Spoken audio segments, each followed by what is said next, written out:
In part 9 of our optics series, we're going to be talking about the controls and mechanisms that you're going to see on scopes. And these will vary depending on how the scope is set up. We have different zoom ranges, we have different magnification levels, we have all kinds of different features that might be useful in different scenarios. But thinking about your individual scenario and what targets you want to hit at what distances, at what speed, with what danger factor, and how many targets there might be, and kind of analyzing the terrain that you have around you, you might not need some of these features, and you might be able to kind of throw some of these out to save yourself a little weight and a little bit of money. Let's see what all we can have going on in this wide variety of scopes. This is going to pretty well encompass everything that you're going to find out there. This US Optics TS20X, I keep coming to this one because this is a really good scope, but it also kind of has all the bells and whistles attached to it, and I can feel it. To start out with, all of these scopes are going to have some kind of diopter adjustment right here. This is that eyepiece adjustment, and there are a couple different types that you might find out there. This is what we call the European style fast focus eyepiece. This one is just, it's not locked down or anything. All you have to do is just start turning this in order to change your ability to see the reticle in focus. That's really what this is all about.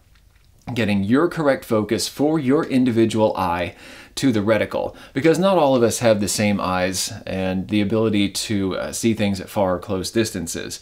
This is going to help us to be able to correct whatever issues we might have going on with our eyeballs. If you're nearsighted, farsighted, you're going to have a different diopter adjustment than somebody who maybe has good 20/20 vision. This European style fast focus that you see right here, like I mentioned, it doesn't have any kind of locking ring, so it does have the ability to move around accidentally sometimes. This one is firm enough that really it's not going to drift accidentally. They've set this one up right. I think that if you have one of these fast focus style eyepieces, it's best to find one that is going to be a little on the stiff side. This is not the most important thing you're going to find about your scope. We're going to get into some of the more important functions, but if it is a little bit on the firmer side, then that's a good indication that they're thinking about you and making sure that this doesn't accidentally end up someplace else. This can have some effects that you're not really after.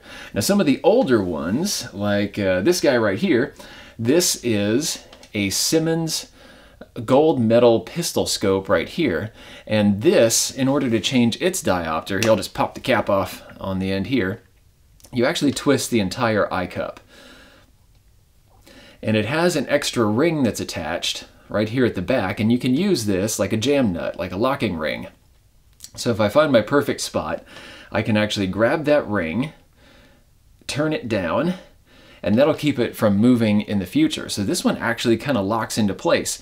That's the way a lot of hunting scopes are set up, and that's actually pretty smart so that you don't accidentally spin something when you're out in the field. We also have some that kind of incorporate a bit of both. For example, the Bushnell XRS2, one of the greatest scopes that I have ever used. That thing is fabulous. But with that, you get the fast focus eyepiece, but it has a locking collar on the end of that you can actually snap into place once you found your best spot. And then that eyepiece isn't going to move anymore. It's a great way to not only be able to quickly set diopter, say if you're switching the gun between people, and they can quickly adjust for themselves, but then you can also snap that in place so it doesn't move anymore. Really cool setup. Moving forward, we have typically the zoom ring. On most scopes that have a variable zoom, that's going to be right here. In fact, pretty much all of them. It's going to be just a simple twist right here, and this one should be a little bit on the easy side to spin. You don't want to be upsetting your rifle when you go to take your shot. You know, if you're down in the prone or if you're standing or whatever, you don't want to lose your target at the other end. You want to be able to spin this pretty easily from one spot to the next. And that's why some of these scopes will actually include a throw lever, like this one right here. This is a Bushnell AR Optics scope, and a lot of the AR Optics include this little lever that flips out from the side, and that allows you to very easily spin from one spot to the next. Something to look out for on some of these, for the most part, people are going to try to keep this zoom ring pretty low profile. You don't want a whole lot of stuff sticking out on your scope, but some of these are smart enough that if you just barely pick your head up, or even if sometimes you can actually keep your head in pretty much the same spot, you can still read the numbers on the zoom ring. And this is one of those. It's kind of flared out a little bit so you can actually see what magnification that you're on. With a scope like that, that's pretty important. We get the same thing going on here with the Nikon FX1000. It's flared out just a little bit so we can see the numbers a little better. And let's see how it is here with the US optics. Okay, this one is actually the opposite direction, so you have to pick your head up quite a bit in order to see these numbers. But they're indexing it off the tube right here, so I guess that's kind of the way that that one has to work. This one does spin pretty easily though, and remember that this is an FFP scope, one of the first focal plane scopes. So in this one, you don't have to think so much about what exact zoom you're on. It's not really important. As long as you can see your target properly, be able to give it enough lead, etc., then you can just switch it to whatever you want, and this is always going to measure true anyway. So not the most important thing that you can't read those numbers. More important that you can easily spin this. Again, moving forward, we're going to get to some controls that all of these are going to have. You're going to get some kind of turrets, some way to adjust where the reticle is pointing inside the scope. Because when you slap a scope up on top of your rifle, it's not necessarily going to be pointing right where your bullet is going to impact at whatever distance you want to zero this. So you have to be able to re-zero, and that's going to require some kind of adjustment. The old ones, the adjustment was actually built into kind of the rings themselves. It was all external, and then you would actually change where the scope itself pointed. But that's been a very long time ago. We are now into this, where you can make the adjustments on the inside. So some of the things to think about. If you have one of the old school kind of whitetail scopes, and you're more interested in just getting a perfect zero, you're not interested in having to spin your turrets out in the field, you just want to keep everything really low profile, then yeah, the old way of doing things where you have the hidden capped turrets right here, this is going to be your jam. You're just going to be out at the range trying to get that perfect zero. Once you find it, by clicking with either a coin or the base of a bullet, you can click this around to get to the exact right spot, and then you'll be able to just lock this all down, put the caps back on, and take it out in the field and use it. With some of these others though, that are more on the tactical, long range, more precision side of things, you're going to get turrets that are a lot like this. These are ones that, okay, in this case, this is a milliradian scope, both elevation and windage. And for this one, I can just reach up really quickly and click from one spot to the next. And you might have been able to hear that. Here, take a listen. I'm going to get you close to the mic.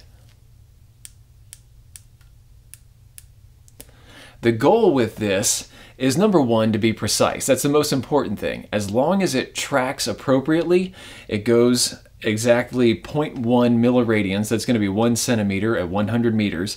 If it clicks to that exact spot, every time that I click this, it keeps going 1 centimeter, 1 centimeter, 1 centimeter. And then all the way back, when I track back to zero, and it maintains that position no matter what I do, no matter what kind of recoil I put through here, then that is what I'm after. That's the most important thing. All of these scopes, I expect to hold their zero. That's not necessarily going to be true, especially if you get into some of your less expensive scopes, or even a more expensive scope that something has gone wrong when they built it. Sometimes a spring can go bad, one of the return springs on the inside, and that thing can start drifting all over the place. I've only had one scope that ever went bad that way. I sent it back, got my money back, and this is something that's becoming less and less common out there. More people are using good materials for those springs, and they're setting up the turrets appropriately. So even if you are on the less expensive side, as long as it's from a decent manufacturer, really every scope that you see up here tracks really, really well. I've had no issues with any of these whatsoever. So it's getting much better out there. Just listen to those individual reviews and hear what people say about what's actually happening with those scopes out in the field. You'll get a pretty good idea out there. So yeah, we have the most important things, which is going to be maintaining zero and then clicking to the appropriate spots as we click these around. In a lot of ways, yeah, money is going to help. The more money you put into this, the more precise that click is usually going to be. For example, this US Optics is just perfect. It hits everything just right. But on the less expensive side, if you pick up one of these SWFAs, these nail it every single time. These are very well known in the industry, despite this being a $300 rifle scope versus a I think this is about 1400 for this guy right here. Tracking on both is exactly the same, and both of them are going to maintain that 0. These have a great reputation for maintaining that 0 and hitting the exact spot with your clicks. As far as the way that the clicks feel, you want this to be something that you can actually feel under your fingers. You want there to be a pop. You want to feel that little impact. And if you can get some that you can actually even feel it through gloves, then even better. It's not the most important thing in the world. For most of us, we're actually going to be looking at these anyway to see that we're at the right spot. But then if we can also see it kind of pop from place to place and there isn't really any wiggle when we turn the turret, then that's probably going to be our best precision that we can get if this doesn't kind of wobble around. And feel it on both of the turrets to make sure that they do that. Some extra features that you might get on these might include a 0 stop. So that's going to make sure that if you have a scope like this one that has a whole lot of travel to it, and you can make some really long shots, or you can adjust for a whole lot of wind depending on how you like to do your shooting, then you can actually set a kind of a 0 point on this, so when you're done with your session for the day, you can just zip this down and it's going to stop right on 0 and not move anymore. Sometimes I've been out on a late shoot where it's pretty frantic and the last thing that I think about is getting things back to the 0 point. And so I've been pretty shocked the next time I go out shooting and the bullet goes someplace really crazy because I'm off by 10 milliradians or 20 milliradians. Now we flip around to the turret that's going to be on the left side of especially a lot of your tactical scopes. This is your side parallax adjustment. This is how you can change your focus so that you can bring your target into focus, but it also helps to make sure that your reticle tracks appropriately with your target. If you are off on your parallax, even if you're in focus, then you might actually miss your entire shot because your reticle is pointed someplace different than your focal plane actually is. We're going to talk about this in another video to kind of show some of the effects, but this is actually very important, especially for your high magnification scopes. And actually, speaking of that, you might have some of these scopes that don't have that turret at all. There are two reasons for that.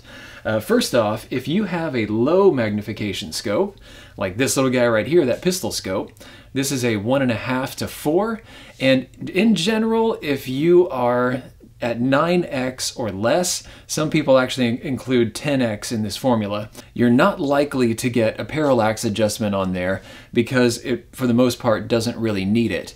Yes, the reticle is going to still kind of track off at some of those longer distances, but for the most part, with a low magnification scope like this one, you're not taking extremely precise shots out to really long ranges, and it's not really going to affect it. Besides, you probably won't even really be able to see the effect just because of the magnification that you have. So your typical deer rifle scope is, again, not going to have that side parallax adjustment. Myself, since I use a lot of higher magnification scopes, you can see that I have it all over the place. I got side parallax there, side parallax, but we have this guy right here that heads in a different direction. A lot of your kind of old school varmint scopes and target scopes are instead going to have this out here on this end. This is an adjustable objective, and they both do the exact same thing, but they do it in just a little bit of a different way. Up here on this end, you can actually turn the entire ocular bell, and yes, it actually is going to spin the lens on the inside, and you can get your parallax adjustment that way. This is more of a gross change, not nasty, but you know, kind of a large change. So if you want a very, very precise adjustment, you can get it with this, even making kind of macro movements with this. Whereas on the other hand, with side parallax adjustment, a very small spin on this side parallax turret here is going to probably have a very large effect. So with both of these, you want these to be very smooth, but sometimes it's a little easier to get extreme precision with this one. I think that's why certain target shooters, like in silhouette, they still kind of prefer the old school scope with the adjustable objective out there. If you are one of those guys that still uses an AO, go ahead and put a comment down below. I'm kind of curious to hear what you think about the two different systems and how you like them. In general, this is going to be less expensive than this. Side parallax adjustment can increase the price a bit because you are kind of moving all those parts on the inside instead. You have to have some finer parts going on. You have to have a transmission that's going to move everything around. So yeah, it's not going to be the cheapest thing. But it's so ubiquitous now that you don't have to worry about it too much. It's not going to drastically increase the cost of anything out there. No matter which type you get, any of these controls should be very smooth. They should all kind of move from one spot to the next without any clunking. They shouldn't really stick too hard. They're going to kind of pause when you've left one in one spot for a while, but for the most part, these should spin very easily from one spot to the next without any grit. And especially as you start getting into your Japanese construction or some of your European constructions, these can feel just amazing. I also like it when a lot of these controls feel very similar between each other. For example, the Horus Hover right here, they have done a brilliant job of matching every single one of the adjustments on here. Everything from the eyepiece, which is pretty firm. Okay, they've definitely made this a bit firmer than the others, but the rest of these all feel just the same. Everything is extremely smooth. It feels like everything is gliding on, I don't know, it's not even like ball bearings, because a lot of time you can feel things moving in there. This is much smoother than that, and everything feels the same between all of these controls. Everything that they did, even down to the knurling on the turrets, it all feels fantastic. It's one of the wonderful things that I love about Japanese precision. Some of these, as you're going to see here on the table, we actually have an extra turret. This might be kind of poking out of the side of your side parallax adjustment, like here and on the Nikon. Some of these, it might be kind of a lump that's sitting on top of your ocular bell, and that's going to be your illumination. So if you have a second focal plane scope especially, you might have your illumination back here because that's actually where the reticle is going to be hanging out. But with a lot of these where it's more toward the front in FFP, you're going to get the adjustment right here. This can get a little bit tricky out in the field. I know that with certain scopes it's not very easy to grab one versus the other. But for the most part, they try to do their best to keep these separate. And as you can see, when I click this one, it doesn't interfere with my side parallax adjustment at all. I just kind of have to be a little fingertippy there. As for the big question, who in the world needs illumination on a scope in the first place? There are some very good reasons why certain folks might want this, and actually might need it. We've talked before about how if you have a first focal plane reticle, especially one of those that has lots of little stuff going on, and it's one that has a very high zoom ratio, then you might have difficulty seeing your reticle in certain circumstances. So if, for example, on this scope, which has a very large zoom ratio, I'm going to start out at 20x, and if I look through this scope, I can see my reticle just fine. It is a little bit on the thick side right now, but not too huge. I shouldn't be able to hide too small a target behind there. But if I zoom this back to 2.5x, this is an FFP reticle, so the reticle is going to stretch and shrink as I change my zoom ratio. It's always going to measure true with the target, and it's not going to stay true to my eye. It's going to change size. And when I look through this, I actually can't see the reticle at all. There isn't enough contrast right now in the background that I'm dealing with. And this might be something that you run into. If you have a nice daylight shoot, then okay, everything's going to be fine. You're not going to be worried too much about the reticle. You're still going to be able to see those fine little lines. But if you start getting into high contrast areas, or you start getting into dusk, you're going to lose that reticle really fast. So that is where you're going to want reticle illumination.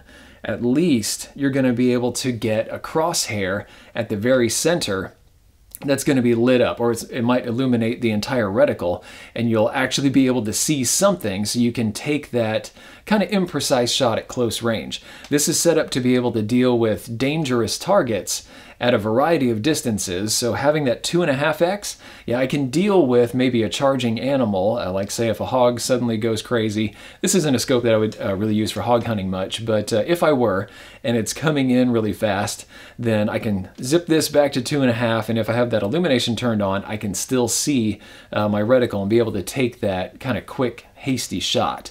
Some of the other scopes that we have here on the bench are going to have illumination as well. For example, we have this second focal plane, reticle on the Falcon S8i right here. And this is going to have a reticle that's going to look good no matter what zoom range. Like I said, this is an SFP, so the reticle will not change size. I can zoom this around to whatever, and the reticle is always going to appear really good to my eyeball. But if we think about those dusk situations that a defensive carbine might be used for, or if you're a hunter and you might be under the forest canopy where there are great big differences between light and dark, if you have a really messy background with a whole lot of stuff in it, like if you do have a whole lot of tree trunks or maybe fallen trees, a lot of that stuff can kind of clutter up our view through the eyepiece, and we can have a difficult time actually still seeing the reticle. And then of course if it gets down into dusk and into night, sometimes you can't really see the reticle at all. But if I can turn on illumination, then suddenly, yeah, I actually have an aiming point and I can still see my target beyond as well. When it comes to selecting your illumination, that's kind of the tricky bit. The brighter it is outside, and if you're in one of these crazy situations where you have a whole lot of sunlight hitting something, but there's also very dark shadows, that's probably one of those times where you really want to start cranking up the illumination so you can see it really well, in contrast to all the huge contrast that you have in the background. If you are in more of a dusk situation, then you might actually be cranking this down to a lower setting, like say 3 that we have here, and it's really only going to be kind of a faint glow that it keeps you from kind of washing out your eye. Now, as far as colors go, this is where we start getting into the weeds on some of these. Red makes a whole lot of sense. The original ones that we see on, say, red dot sights, or the red illumination that we get in scopes like this S8i here, or the US Optics TS20X right there, that makes sense because red preserves night vision. Yes, it's not the best for hitting the exact focus of your eye, but it's really good at preserving night vision. So if you are dealing with dangerous subjects, red is going to be best. Some of these that I see out there on the market, I have no idea why they've done what they've done. I guess they just could. But for example, there are some where you can set any color that you like on the reticle. Green makes a lot of sense because it is the color that your eye focuses on most easily. You have the green or amber, both of those tend to be really good. If you get into the extremes of, say, blue, purple, red, that's when you start to have difficulty focusing on it. Blue or cyan is one of those that makes no sense to me at all because that's going to affect your night vision the most. It's going to affect your eye and make your pupil actually contract, make it smaller, so that when you go to take that nighttime shot and you suddenly have to take the scope off your eyeball, you've lost your night vision right there. I wouldn't recommend that. Stick with red, stick with green, amber. Those are ones that make a whole lot of sense. One extra feature that you're going to find on some of your newer scopes is going to be locking turrets. This Bushnell Forge 4.5 to 27 by 50 scope with an FFP milliradian reticle on the inside here. This is a fantastic scope and excellent bang for the buck. If you were looking for something that really takes up your quality both in terms of glass and all of its features, the Forge is incredible. And check out this one extra feature that we have going on right here. Yes, this does have a zero stop that prevents it from going past 0, but it also has locking turrets. So if this is pushed down, it's locked. I cannot actually spin this either accidentally or on purpose. And if I want to correct for the next shot, I can lift up on this and pop to the next spots. And listen to those clicks. That is just incredible. This sound is wonderful. I'll be able to hear that even while wearing ear protection. And I can feel these just popping right through the skin of my hand. If I'm wearing gloves, I'm still going to be able to feel these clicks. This is just about as good as it gets. Love, love, love this scope. And then once I have everything set, I can pop that down and it's ready to go.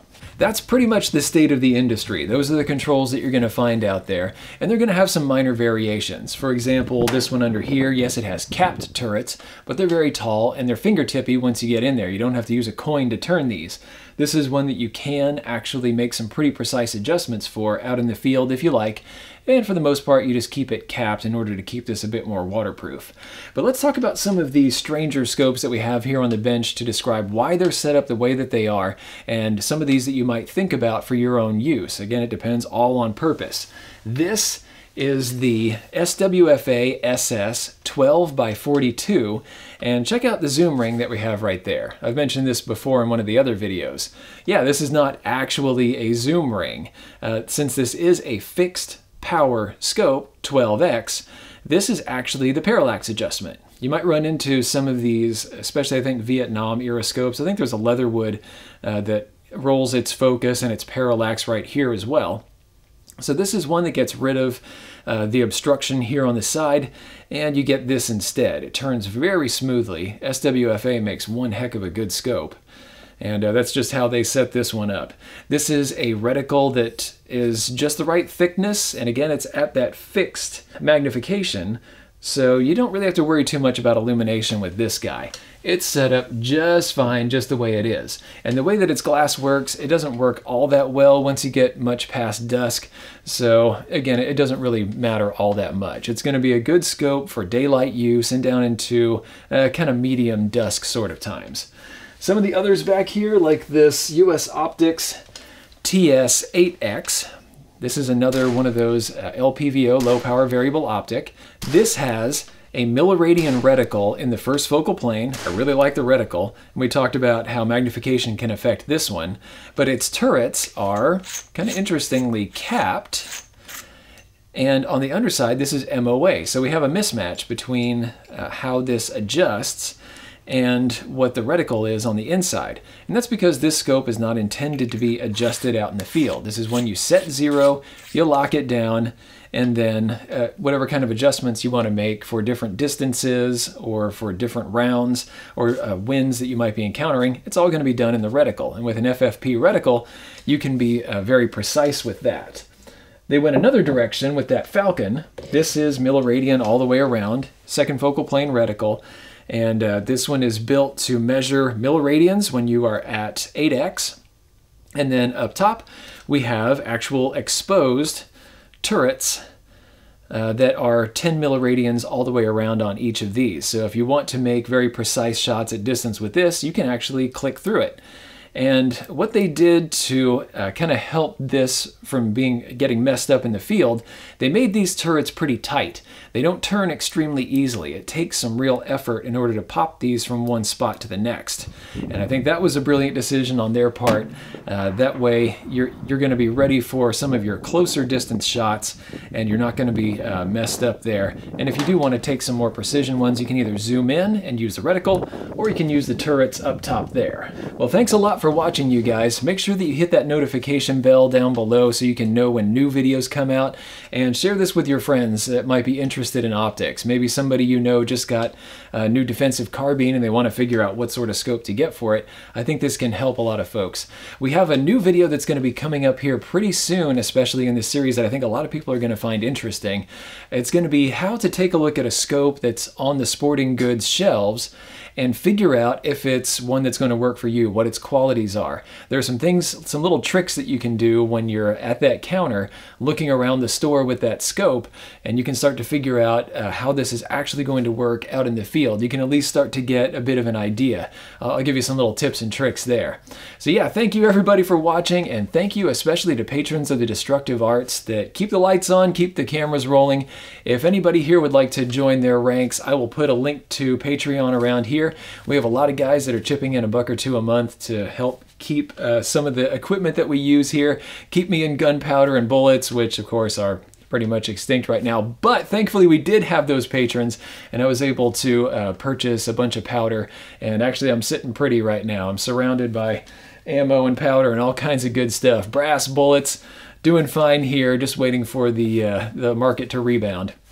But thank you especially to our 338 Lapua Magnum patrons, Sportsman's Guide, Stan and Mary and Tyler. And then at the 300 Win Mag level, we have Howard, Joseph Davis, Peter, and Mr. No Name. And like I said, there are a bunch of other dudes chipping in $1 or $2 a month. Thank you all very much. I hope you get something out of this series, and I'll see you in the next video. Thanks for watching. If you liked this video, be sure to like, share, and most importantly, subscribe. Even if you didn't like this particular content, go ahead and subscribe. There's probably something coming that's more up your alley. Check out this playlist right here. This is going to have videos in a similar vein to what you just watched. These two videos we cherry-picked for you. And finally, The Social Regressive is on Patreon. So you can become a patron of the Destructive Arts and earn some goodies while helping us to provide high quality videos just by kicking us a few bucks a month. Thanks a bunch for your patronage.